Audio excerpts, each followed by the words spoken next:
Updated March 20, 2019, 8 hours 54 minutes and 29 seconds. At last, the interminable summer is over and it's time for another season in the AFL. The draft has come and gone. The pre-season has lasted for ages. Don't mention the AFLX. And finally we will get a chance to see 18 teams play for real stakes, starting with the familiar pairing of Richmond and Carlton at the MCG. As ever with a new season, there are equal parts anxiety and anticipation, both for fans, teams and the league itself. Gillon McLachlan and the AFL have taken a bold stance with a string of rule changes. But will they improve the game and win over the fans, or will the endless tinkering end in a bigger backlash? Let's have a look at what's up for grabs, and the questions we'll find answers to in 2019. Cha changes. What will the game look like? There are too many changes to mention all of them, or we'd be here until September. The ones that are causing particular debate include the change to the 50 meters rule, allowing players to draw a second big penalty if defenders are too slow off the mark or get in the way. Then there is the 6-6-6 rule, which keeps players in their zones at centre bounces and is a little reminiscent of Orskick, but the aim of the AFL is crystal clear.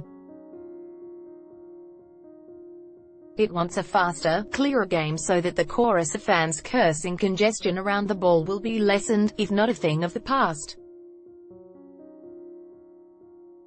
Add in the ban on runners on the ground, aside from immediately after goals are kicked. And it forms a package of measures that will make slowing the play harder. It has the obvious potential to make the ball come out quicker, without defences clogging up the centre square, and that could mean more attacking chances, more goals, and more chance of last-minute winners if the leading team can't put 15 men behind the ball at the crucial bounce. On the other hand, never back against the ingenuity of coaches to find a way to overcome the new rules. Watch this space. Will the grand finalists stay ahead of the pack?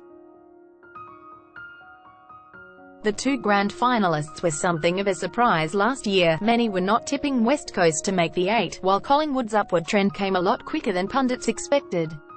Once the Magpies had sent off Richmond in the finals, however, the expectations were sky high, and so the impact of the grand final loss was doubly hard.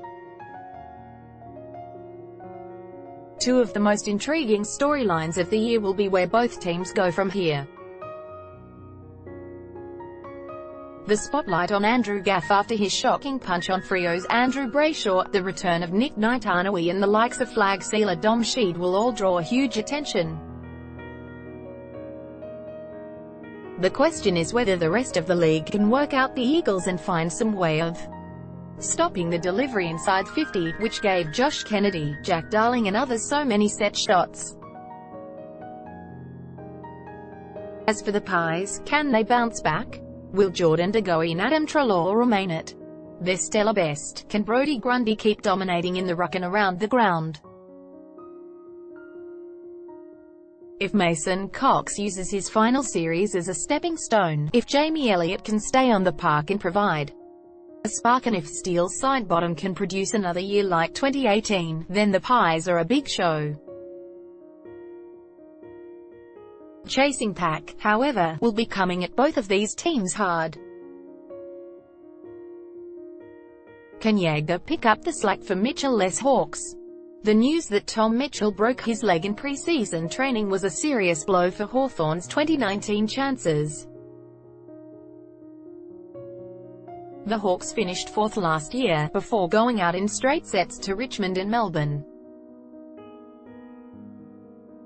It was an impressive performance with 15 wins, despite Cyril Rioli's mid-season retirement, but losing the Brownlow medalist for the new season would be no joke for any team. This means that despite the arrival of Chad Wingard from the Power, with Ryan Burton going the other way, the spotlight will fall on former Suns young gun Jaeger O'Meara. His body has often let him down, but O'Meara, once burdened by the hype saying he had the potential to be the greatest midfielder ever, began to show signs in 2018 that the Hawks' gamble would pay off. There is plenty of hope for Hawthorn with young talents like James Sicily, James Wapple, Blake Hardwick and Harry Morrison, but it is O'Meara's performance in 2019 that will attract the most scrutiny. Can Tom take the Tigers back to the top? Speaking of ex-Suns, there's another former key player at Carrara who has a new home this year. Tom Lynch is a $1 million recruit for Richmond, and with the rest of the riches at Damien Hardwick's disposal, there seems to be plenty of upside for a multi-40-goal-a-season forward who can take the strain from Jack Rywalt. Lynch is in doubt to start round 1, but he looks like a brilliant pickup for the yellow and black, given his athleticism and scoring ability, particularly with his move to a team where he doesn't have to carry all the load. Spreading that load at punt road should be a good thing. The year the Tigers won the flag, Rywalt led the team with 54 goals. Last year Jack kicked 70 goals and won the Coleman Medal, but the Tigers crashed out to Collingwood in the finals. The only query is how long it will take Lynch to fit in with the rhythm of his new side. The other element for Richmond is Dustin Martin revealing the anxiety and depression that was a factor in his slightly disappointing, for him, 2018. If he is on for a big season as well, then Tigerland will be expecting a return to the top. Will the Swans finally prove the critics right? This time it's real. The Swans have avoided the dreaded reset for nearly a decade, and if you count it up, they have now made the finals an astonishing 15 out of the past 16 seasons. But surely now, finally, it's time for the Bloods to drop out of September. The departures of Dan Hannebery, Gary Rowan and Nick Newman are a collective blow, and there is uncertainty about the Swans group of +30s, including Jared McVeigh, Heath Grundy, Nick Smith, Kieran Jack and Josh Kennedy. Even Buddy, as great as he is, has turned 32. Another point exercising minds is whether the new generation of Callum Mills, Tom Papley, Tom McCartan, Ben Ronker and new father-son recruit Nick Blakey, et al., are good enough to step up again for the Swans. The consensus seems to be building that this is the year that Sydney hits the wall, but that's been said before, and the predictions rarely come true. One thing's for sure, the Swans will be very much under the microscope in 2019. Are the Brisbane Lions for real? Last year the Lions finished 15th with just 5 wins for the season, but the young pride of Brisbane Town lost a further 5 matches by 7 points or less. Now, despite the return of Dane Beams to Collingwood, everything seems rosier in Brisbane, with the sense there is a resurgence on the way. The arrival of Lachie Neale from the west and the pickup of Jared Lyons from their neighbours down the M3, the Suns, together with Dane Zorko, Mitch Robinson, Hugh McCluggage and others, means the Lions have a really solid group in the middle, combining with ruckman Stephen Martin to provide a platform for success in 2019. Throw in Marcus Adams down back and ex-Cat Lincoln McCarthy in the forward line, not to mention the potential for Daniel Rich and Alex Witherden to take full toll of the new kick-in rules, and Brisbane could become a much more dangerous proposition.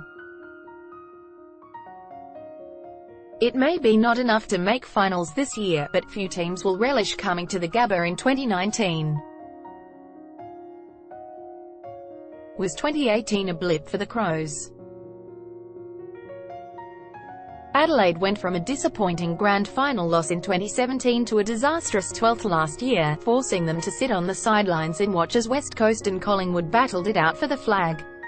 So was 2018 an aberration, or are the Crows on the slide? It's early days, but signs suggest the former. Don Pyke's men had a nightmare on and off the field last year, haunted by ongoing stories about the infamous collective mind preseason camp. The vibe is much better already in 2019, and players like Eddie Betts look primed to bounce back, making them immediately a more dangerous side. If Brodie Smith and Brad Crouch can get back to their best after injury-plagued 2018s, and the Crows can turn last year's failure into a prime motivator instead of a source of doubt, they appear primed for a double chance at the very least. Is Hinkley in trouble at the Power? At the Crows' crosstown rivals, however, the picture is a little more murky. Coach Ken Hinkley is entering his 7th season at the club. He was given a contract extension at Alberton at the end of 2017 after the Suns came looking for a coach. Unfortunately for him and the Power, the team had a typically inconsistent year, sitting in 4th at 11-4 after round 16 before losing 6 of their last 7 games to finish a poor 10th. Losing Chad Wingard and Jared Palek in the off-season is a blow, but Scott Lysette providing help for Paddy Ryder, more room for Charlie Dixon up forward, and the blooding of exciting young talent including Connor Rosie, Zach Butters and Xavier Duursma provides hope. The bottom line though is that Hinkley has 2 years left on his contract, but if the Power remain outside the 8 in 2019, that will be a 4th finals miss in 5 seasons. Clearly, coaches like St Kilda's Alan Richardson and Carlton's Brendan Bolton are more obviously in the hot seat. But another year outside finals could mean that it is time for a change at Alberton.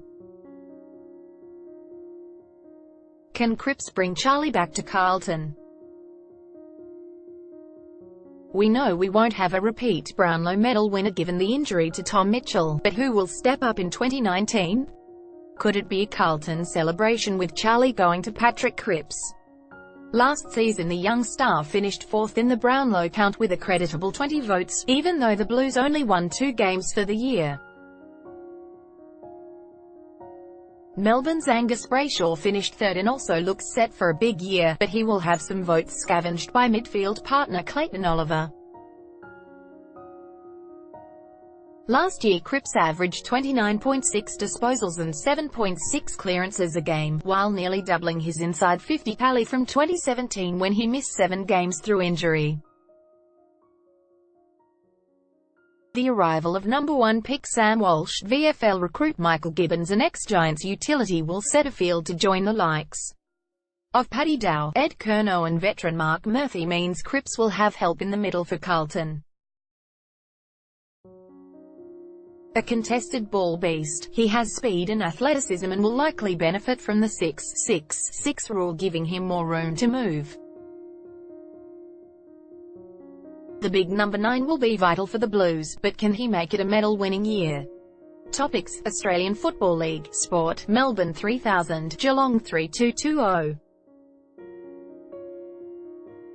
Vic, Fremantle 6160, Perth 6000, WA, Homebush Bay 2127, Sydney 2000, New South Wales, Adelaide 5000, Alberton 5014, SA, Brisbane 4000, Carrara 4211, Queensland, Canberra 2600, ACT, Tasmania, Australia. First posted March 20, 2019, 7 hours 7 minutes and 41 seconds.